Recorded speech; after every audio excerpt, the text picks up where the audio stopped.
Olá a todos, aqui é o professor Luciano. Nessa aula de hoje, nós vamos dar continuidade à disciplina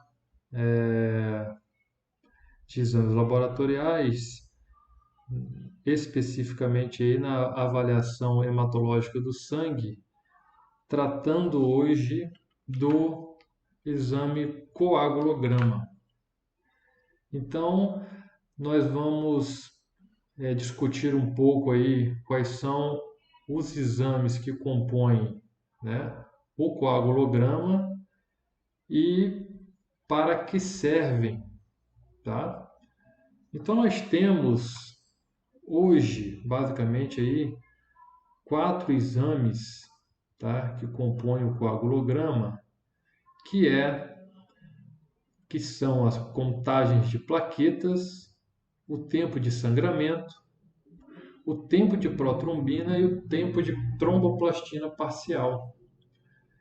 E já está em desuso, ou seja, não tem significado clínico e que, portanto, são exames que não devem ser solicitados, o tempo de coagulação, a fragilidade capilar e a retração do coágulo. O que se espera com a solicitação do exame do coagulograma? Tá? Em suma, é avaliarmos a hemostasia. E o que seria a hemostasia? A hemostasia, a grosso modo, é o contrário do estado de hemorragia. Então, nós conseguiremos avaliar, tá, a capacidade do organismo em manter o sangue fluido dentro dos vasos sanguíneos, tá? Em uma situação de normalidade, ou seja, em que não se tem nenhuma injúria, nenhum rompimento, nenhum processo inflamatório. Então, espera-se que esse sangue não seja extravasado, não seja coagulado. Então, nós vamos entender também aí, por meio de algumas reações, numa situação normal, como é que o sangue, então, ele não se coagula, tá? É óbvio que nós temos algumas situações patológicas, tá? Que são pró-coagulantes e que, obviamente, não retratam uma situação fisiológica. Então, em resumo, o nosso coagulograma nos dará uma ideia, né, da hemostasia. E essa hemostasia a gente pode dividir em hemostasia primária e hemostasia secundária. O que seria isso? A hemostasia primária, ela ocorre em vasos de pequenos calibres, tá? Em que se tem a participação majoritariamente das plaquetas e do endotélio capilar, tá? E, obviamente, das substâncias, das moléculas produzidas e secretadas por essas células. Então, é o suficiente, tá? Realizar aí um tampão apenas com plaquetas em injúrias pequenas, tá? Em vasos de pequeno calibre. A hemostasia secundária, então, ela, além de envolver a hemostasia primária, ou seja, as plaquetas, a adesão, a agregação das plaquetas, o envolvimento aí da célula endotelial e as substâncias por elas produzidas, nós também temos envolvidos na hemostasia secundária os fatores da coagulação, produzidos majoritariamente pelo fígado e que se encontram na forma inativa na corrente sanguínea. A exceção é o fator 7, que uma pequena concentração encontra-se ativado no plasma para que, na necessidade ou sob uma demanda de reparo tecidual, esse fator já seja possível de disparar aí o processo da coagulação, não havendo a necessidade de sua ligação, sua complexação aí com o fator tecidual. Nós veremos isso à frente. Bom, então o coagulograma ele é solicitado nas seguintes situações aí gerais, para uma avaliação pré-operatória, para acompanhamento e ou avaliação de pacientes hemorrágicos ou trombóticos. Também a gente inclui aqui nesse objetivo o monitoramento de pacientes em uso de anticoagulante convencional, certo? Para o clínico ele usa o parâmetro aí do coagulograma para fazer então a prescrição e o ajuste da dosagem desses medicamentos.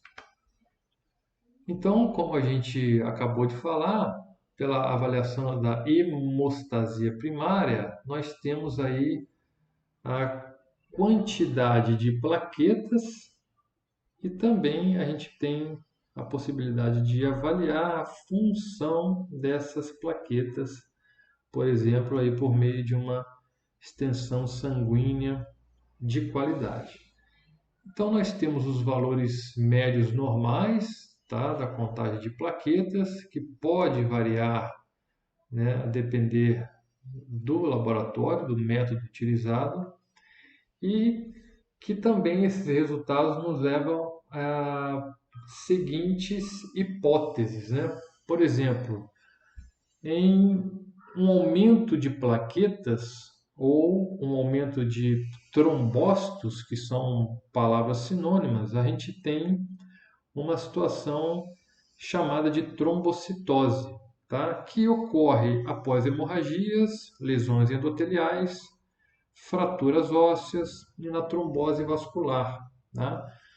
Isso se justifica na tentativa do organismo, então, estancar, tamponar, né? No caso aí, uma hemorragia.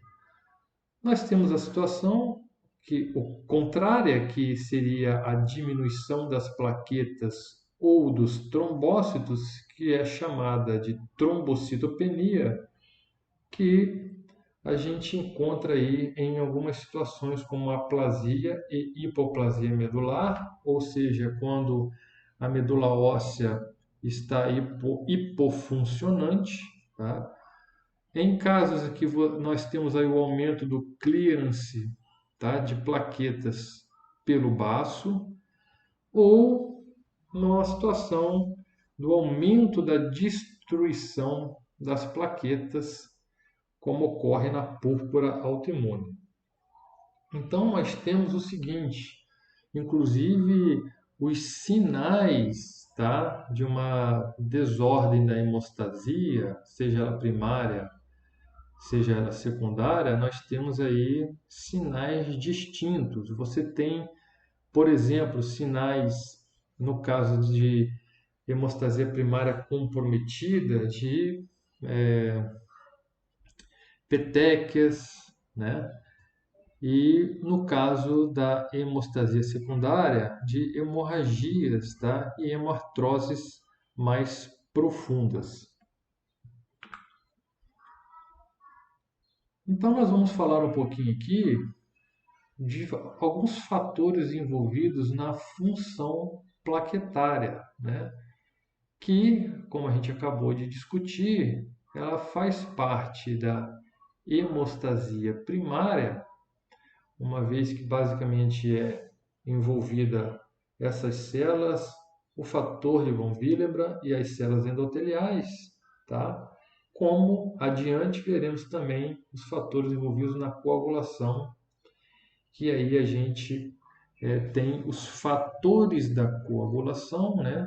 As glicoproteínas, em sua maioria produzidas pelo fígado, envolvidos aí na coagulação, quando nós temos, por exemplo, um vaso aí de grande calibre envolvido nessa lesão e que faz-se necessário a produção aí de um coágulo mais resistente por meio da fibrina, ok? Então, uma fibrina mais estável. Então, a gente pode verificar aqui os fatores envolvidos, o fator químico, a origem desse fator, como ele é ativado ou liberado, né? O papel na formação desse fator aí em relação ao tampão plaquetário, né? Ou seja, da hemostasia primária e alguns outros comentários. Então nós temos aí, por exemplo, o colágeno. O colágeno ele se localiza aí na matriz extracelular, no subendotélio do vaso sanguíneo, né? Seja do capilar ou da artéria que, que seja lesionada, né? Então, esse colágeno, então, a lesão no vaso expõe esse colágeno lá do subendotélio para dentro do vaso sanguíneo, né?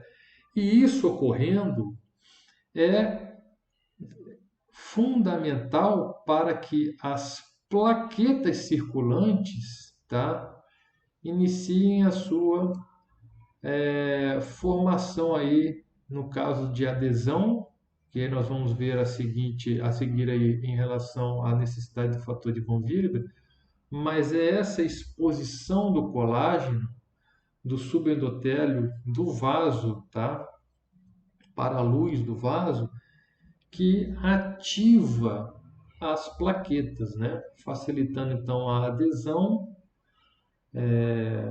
plaquetária, ativação, a adesão plaquetária e recrutamento de mais plaquetas, certo? Um outro fator químico é o fator de von Willebrand, tá? Que é produzido pelo endotélio e endocitado pelas plaquetas. Então, nós encontramos esse fator de von Willebrand em ambas essas células. Ele é ativado, então, pela exposição do colágeno, como acabamos de dizer, tá? E é ele que vai fazer, então, a ligação das plaquetas ao colágeno. Ele vai trabalhar como uma ponte, ok? O seu defeito ou a sua deficiência é uma causa aí de hemorragia também, certo? Então nós temos outras substâncias presentes na plaqueta que participam aí basicamente da sua agregação, que são as serotoninas presentes aí nas vesículas secretoras das próprias plaquetas, tá? E tem a sua ativação, tá? Pela plaqueta já uma vez ativada, o ADP, o fator de ativação plaquetária, o tromboxano A2 e o fator de crescimento de vasos das plaquetas. Então, em resumo, em geral, esses outros compostos, essas outras substâncias participam então da agregação plaquetária, ok? Agora nós vamos falar um pouco dos fatores envolvidos na coagulação. Então, da mesma forma que nós falamos anteriormente em relação à atividade das plaquetas, nós temos o colágeno. Então, da mesma forma, a sua origem é a matriz extracelular no subendotélio do vaso sanguíneo e o dano ao tecido, né? O dano celular ali expõe o colágeno, né? Também não só ali ao fator de Van Willebrand e às plaquetas, mas aos fatores da coagulação que estão em sua forma inativa no plasma, tá? E que, portanto, nós temos aqui, falando do processo aí da via de coagulação, nós estamos falando da hemostasia secundária, tá? Então, é através aí da exposição do colágeno pela via de contato que se inicia a via intrínseca, também chamado de via in vitro. O fator de Van Willebrand, nós vamos ver que ele tem uma participação não só na hemostasia primária, fazendo a ponte de ligação entre plaquetas e o colágeno exposto, tá? No local da lesão do vaso, mas também ele é um fator que estabiliza ou que, portanto, regula o fator 8 da coagulação. Tá?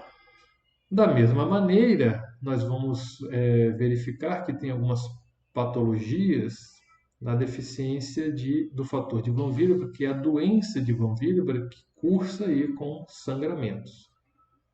Nós temos também participando da via intrínseca o cinonogênio e a calicreína, tá? Sua origem é do fígado e do plasma, são ativados por cofatores normalmente presentes no plasma e o papel deles na coagulação é que eles são cofatores para ativação por contato da via intrínseca ou in vitro. Eles mediam a resposta inflamatória e aumentam a fibrinólise. Nós temos o fator tecidual, que está chamado também de tromboplastina tecidual, ou fator 3, ou fosfolipídio, tá? Que está presente aí na maioria das células, né? E principalmente aí no endotélio. Ele é ativado, né? Por consequência do dano ao tecido e que inicia a via extrínseca da coagulação ou a via chamada também via in vivo. Nós temos a protrombina e a trombina, chamada também de fator 2, com origem no fígado e plasma, e são ativadas por lipídios plaquetários, cálcio e o fator 5 da coagulação.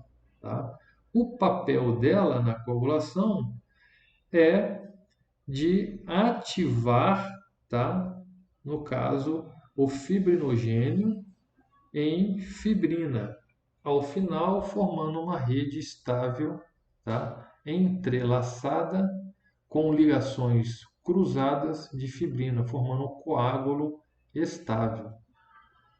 Nós temos o fibrinogênio e a fibrina, também chamado de fator 1, da mesma forma, a sua origem no fígado e no plasma, são ativados pela trombina, tá?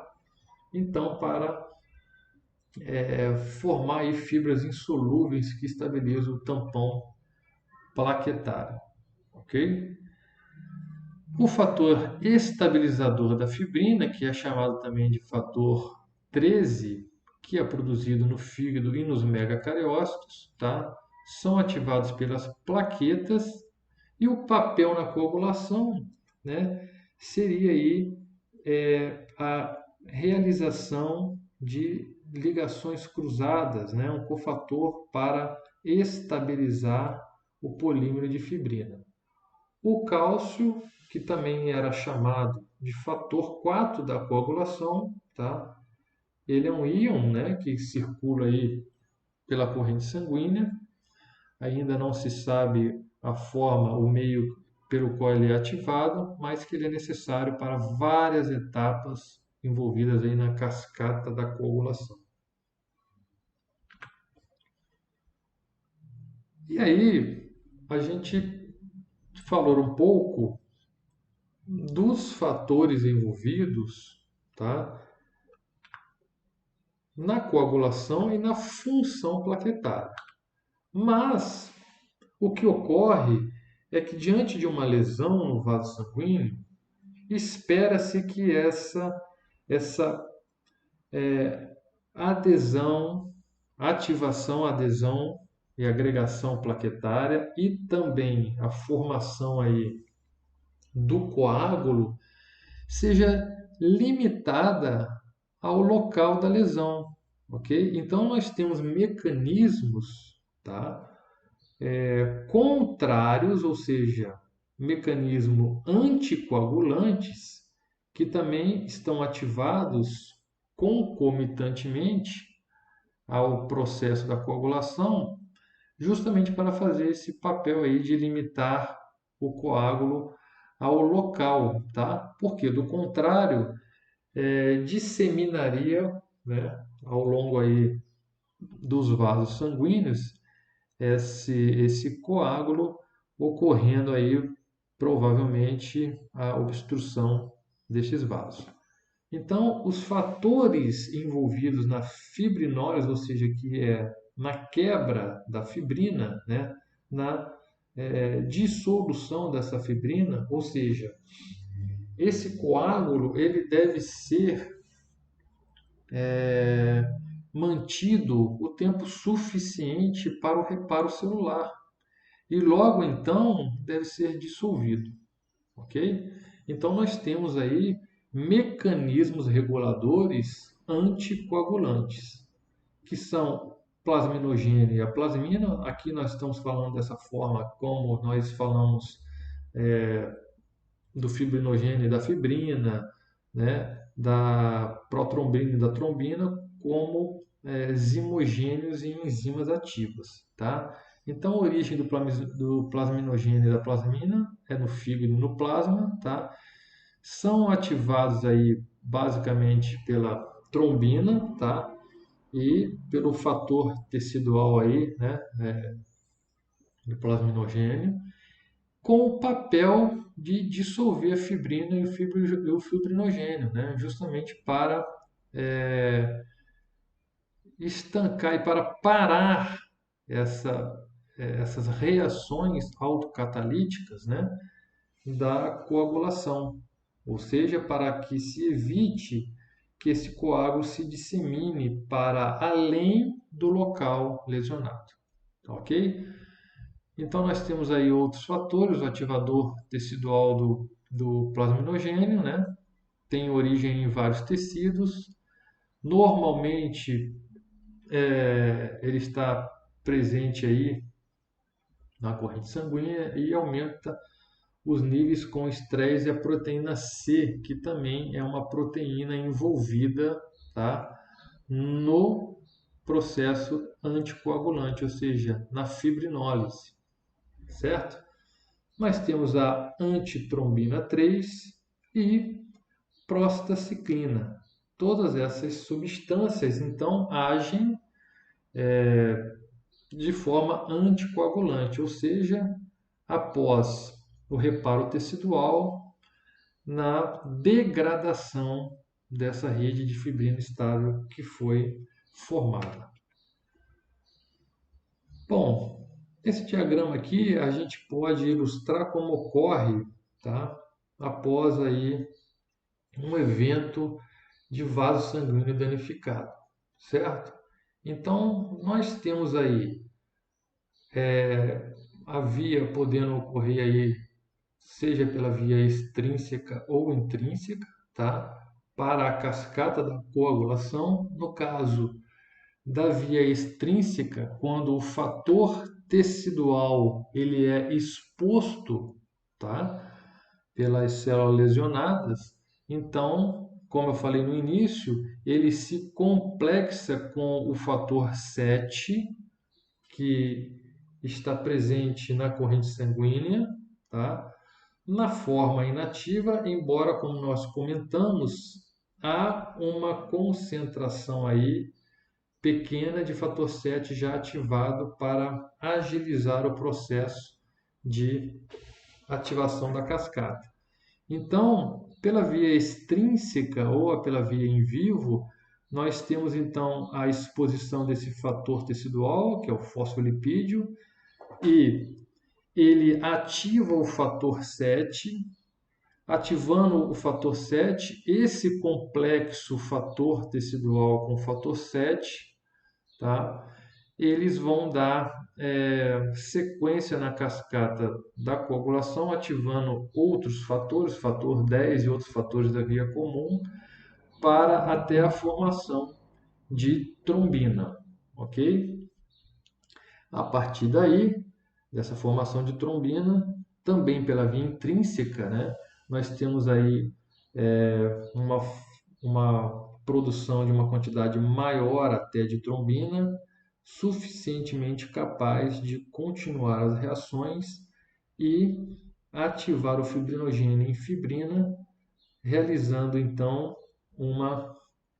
um tampão, tá, reforçado aí, formado de plaquetas e de fibrina entrelaçada, certo? A partir daí, como nós acabamos de mencionar, entra então um mecanismo regulador anticoagulante para dissolver esse coágulo, a fim de evitar a disseminação desse coágulo e obstrução de vasos sanguíneos, tá? De forma que seja o tempo e a quantidade suficiente para o reparo do vaso lesionado, certo? Bom, então a gente também viu que tem a hemostasia primária, em que basicamente estão envolvidas as plaquetas e o endotélio, e aí o colágeno, né? Que a gente viu que ele está localizado no subendotélio do vaso.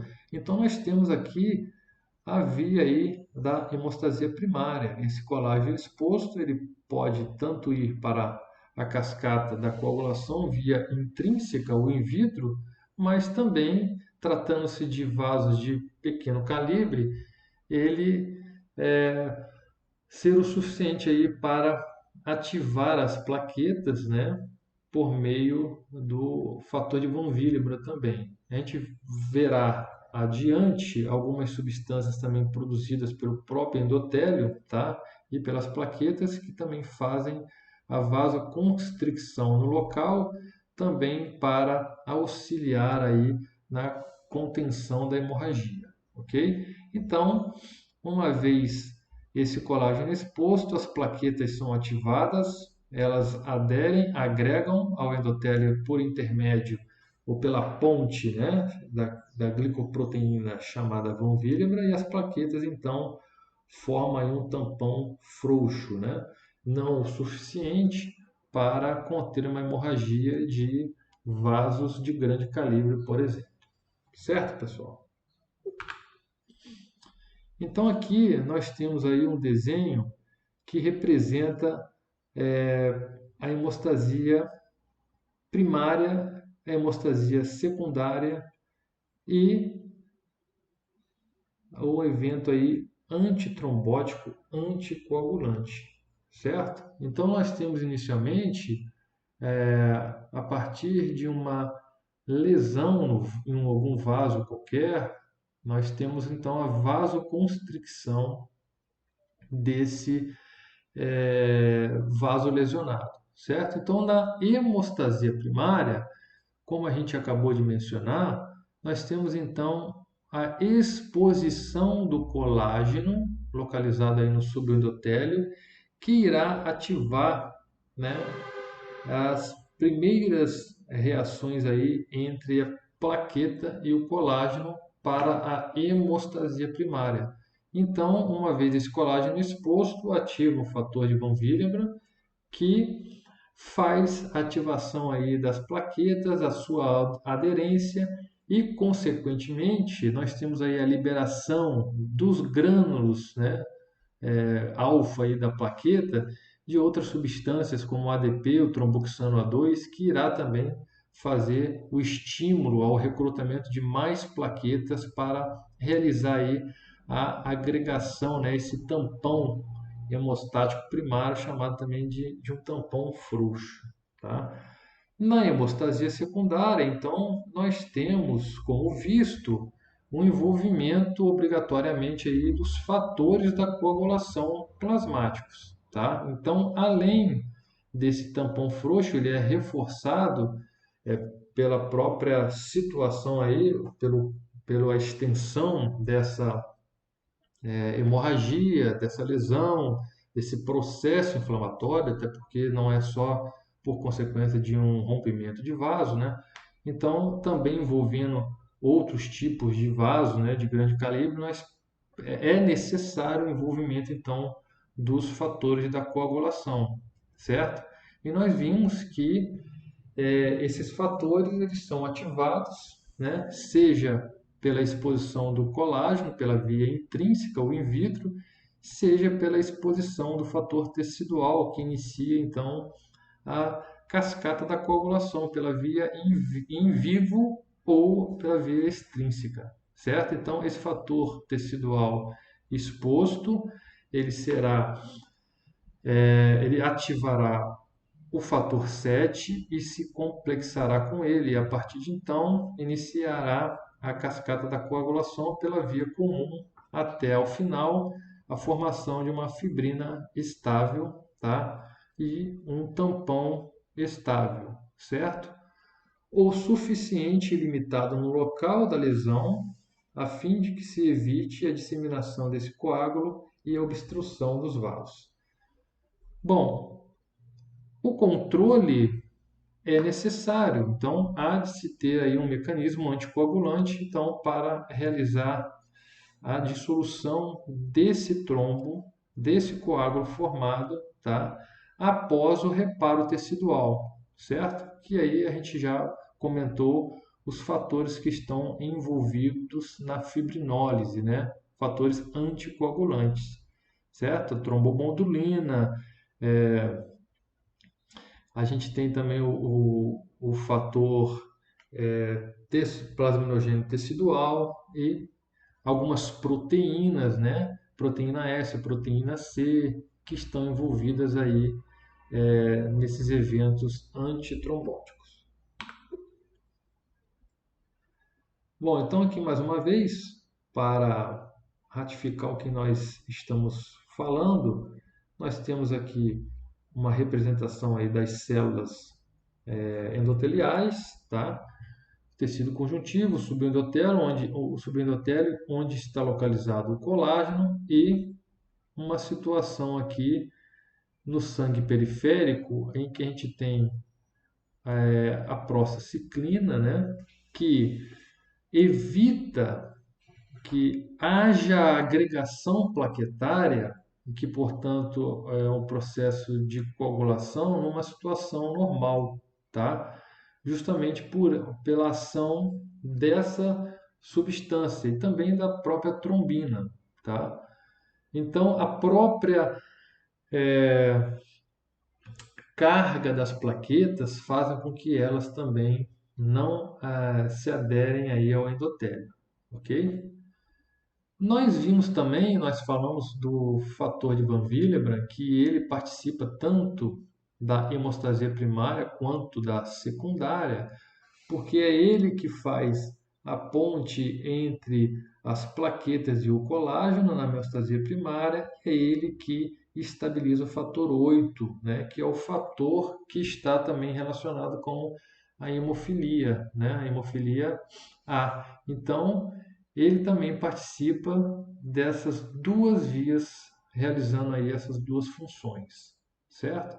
Nós temos então as substâncias, né, anticoagulantes, né, antitrombina, proteína C, proteína S, que irão realizar a fibrinólise após o reparo do vaso lesionado, né, de forma então a evitar a obstrução e a disseminação aí desse trombo, desse coágulo ao longo aí dos vasos sanguíneos. Ok, pessoal? Então, esse esquema aqui abaixo ilustra isso bem, o que a gente acabou de comentar, certo? Então, mais uma vez, nós temos aqui uma situação de uma lesão do endotélio, né? O colágeno se expõe, o colágeno lá do subendotélio, ele, então, há a liberação de fatores plaquetários, né? Fatores que atraem mais plaquetas, e aqui nesse ínterim nós temos a adesão, a ativação e a agregação plaquetária, tá? Para a formação aí de um tampão plaquetário, se nós estivermos falando da hemostasia primária. Então, quais são os exames que a gente também pode solicitar, além aí da contagem da função das plaquetas para avaliar a hemostasia primária? Então nós temos aí o tempo de sangramento, né? Que a gente, por ele, faz uma avaliação quantitativa e qualitativa das plaquetas. O tempo de sangramento é o tempo necessário para estancar uma hemorragia provocada por uma pequena incisão no antebraço, que é realizada aí pelo teste de IVE, né? Não se faz mais o teste de sangramento em lóbulo de orelha e polpa digital, ok? Pela dificuldade aí de padronização do procedimento. Então, o que se faz são 3 incisões, tá? Em capilares para realizar o tempo de sangramento. Uma vez que esse tempo de sangramento apresenta-se aumentado, nós temos então uma trombocitopenia, tá? Associado também com a deficiência quantitativa de plaquetas. Um tempo aumentado também ele é observado em deficiências qualitativas, tá? Bom, se você tem um tempo de sangramento aumentado, porém o número de plaquetas está normal, então você tem a hipótese aí de deficiências qualitativas em relação às plaquetas, que são algumas situações, algumas síndromes, chamada de Bernard-Soulier, a trombastenia de Gleason e a doença de von Willebrand. O fator de von Willebrand, a gente já falou dele, então o que seria, né? Na deficiência desse fator, nós teríamos a doença, então, com o nome desse próprio fator, o que vai causar aí o sangramento, uma vez que as plaquetas não conseguirão fazer aí a adesão adequada ao colágeno exposto, como a gente comentou anteriormente, tá? No caso da síndrome de Bernard-Soulier, ocorre o seguinte, né? Há uma mutação nos receptores GP2B 3A da plaqueta. Bom, e com esse receptor defeituoso, nós também temos aí um problema de ativação, de agregação plaquetária, de formação aí do tampão plaquetário. Da mesma forma, na trombastenia de Gleason, que nós temos aí uma mutação no receptor GP1B, certo? Bom, nós temos aí os valores de referência, tá? Em relação ao tempo de sangramento, mas lembrando sempre que o valor de referência ele deve ser seguido pelo laboratório em que se faz esse teste.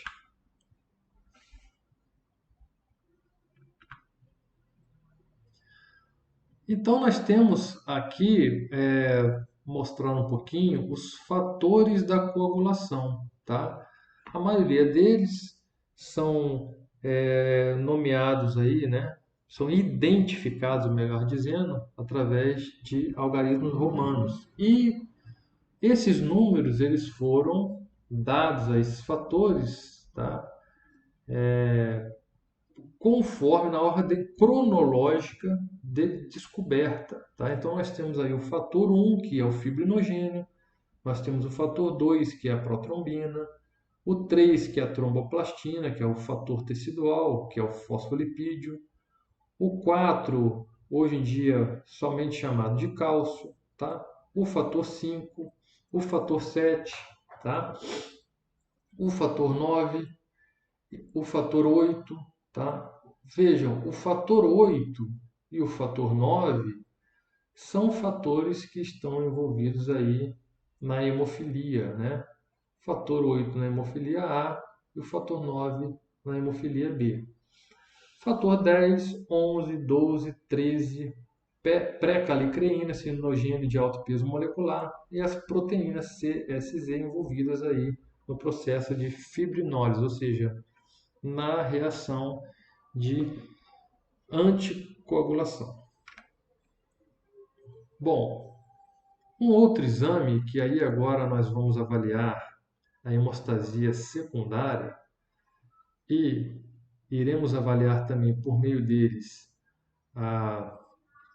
o funcionamento desses fatores envolvidos, né, na via extrínseca, na via intrínseca e na via comum, né, nós temos o tempo de protrombina e o tempo de tromboplastina parcial, que nós vamos ver a seguir.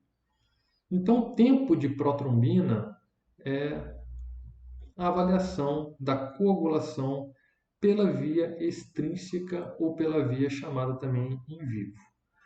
O tempo de coagulação de plasma citratado 37 graus na presença de tromboplastina tecidual e cálcio, né?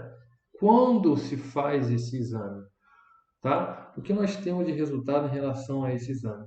Para análises pré-cirúrgicas, tá? Detecção de alterações nos níveis de fatores da coagulação envolvidos na via referente, né, ao tempo de protrombina, que é a via extrínseca, mas também na via comum.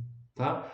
No caso que é de importância em relação aos estados hemorrágicos, seria o fator 7, o fator 5, o fator 10, o fator 2, que é a protrombina, e o fator 1, que é o fibrinogênio, certo? Os valores de referência de 10 a 14 segundos, com atividade de protrombina entre 70% e 100%. Nós também temos um valor que é liberado chamado de RNI, que é muito utilizado para o acompanhamento de pacientes em uso de anticoagulantes convencionais. Tá? Então, é a partir desse valor de RNI que o clínico pode ter uma noção do estado anticoagulante do paciente. Então, quanto maior o RNI, mais anticoagulado está o paciente. E, portanto, ele tem, através desse parâmetro, a possibilidade, aí, inclusive, de ajustar as doses do medicamento. Isso serve para os anticoagulantes convencionais, tá? Porque os de última geração, o próprio fabricante indica a não necessidade aí desse controle, ok? Então, para a gente resumir, um tempo de protrombina aumentado, nós então, como comentado, nós teremos aí a inibição de alguns fatores essenciais, sejam eles o 7, o 5, o 10, o 2 e o 1, tá? Vamos ver novamente aqui, ó, o 7, o 5, o 10, o 2 e o 1.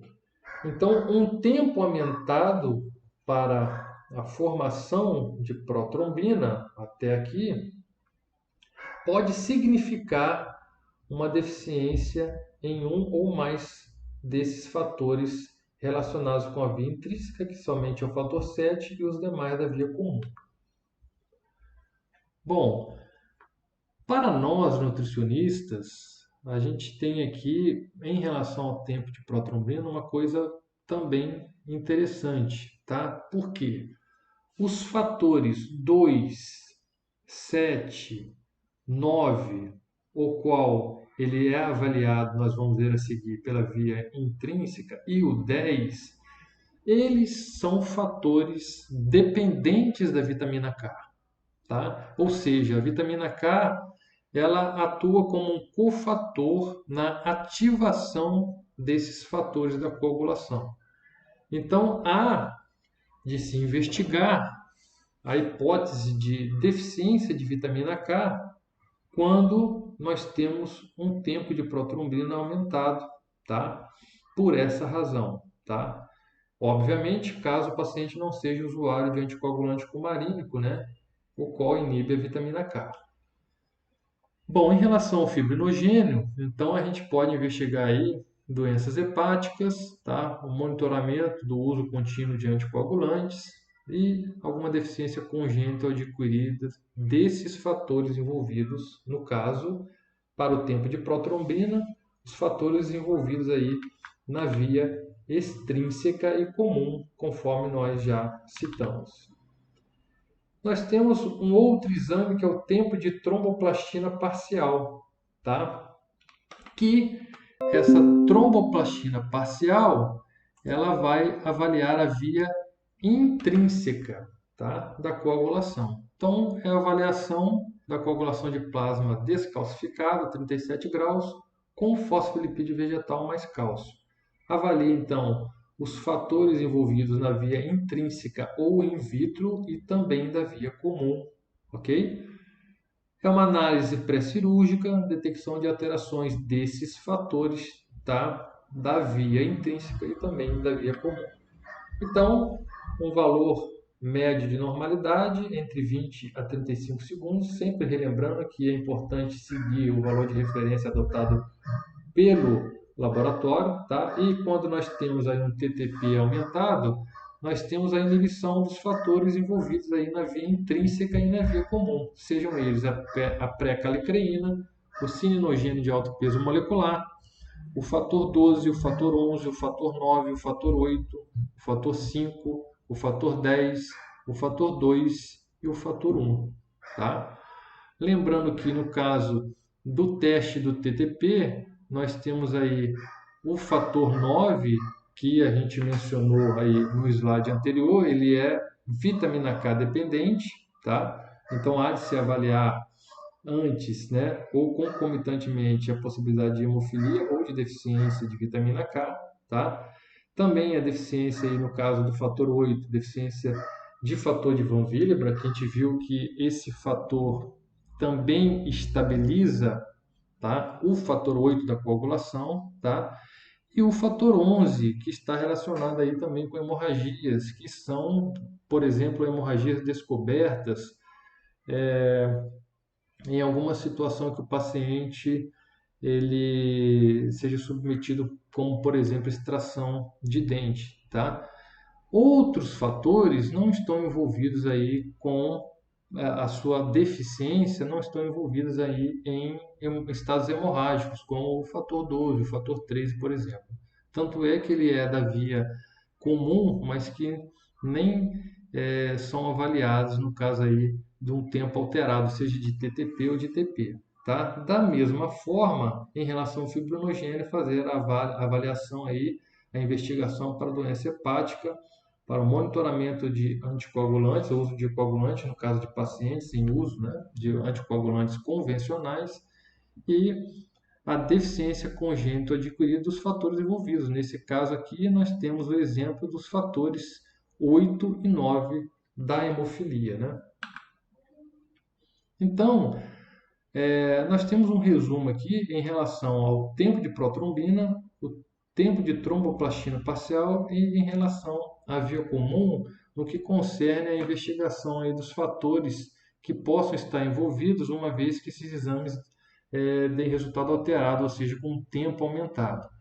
No caso do tempo de protrombina, a gente viu que, pela via extrínseca, o único fator envolvido é o fator 7. Vamos retornar lá.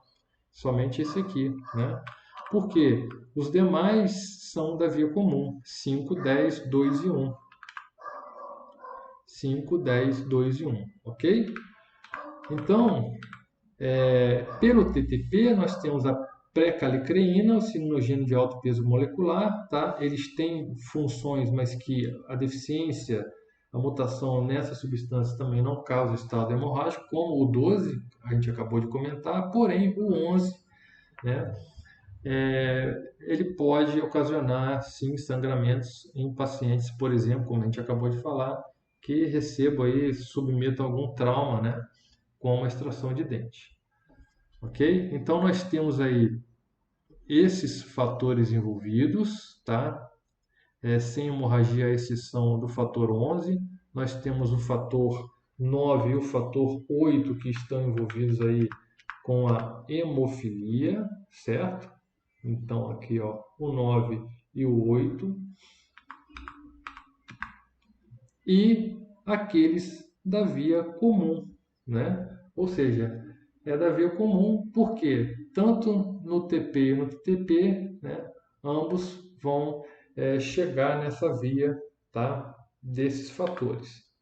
Então, a gente pode concluir que em um exame com o tempo de protrombina normal e um tempo de tromboplastina parcial alterado, então nós vamos investigar os fatores, tá, envolvidos na via intrínseca.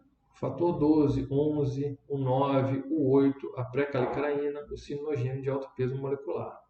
Numa situação de TTP normal e TP alterado, ou seja, no tempo de protrombina, lá na via extrínseca ou in vivo, nós vamos investigar o quê? O fator 7, que é o único fator aí que participa dessa via, certo? E quando nós temos ambos alterados, então é possível que os fatores que estejam deficientes sejam os fatores da via comum, o 10, o 5, o 2 e o 1. Ok, pessoal? Então, por hoje era isso que eu tinha que passar para vocês. Um bom estudo a vocês e até a próxima.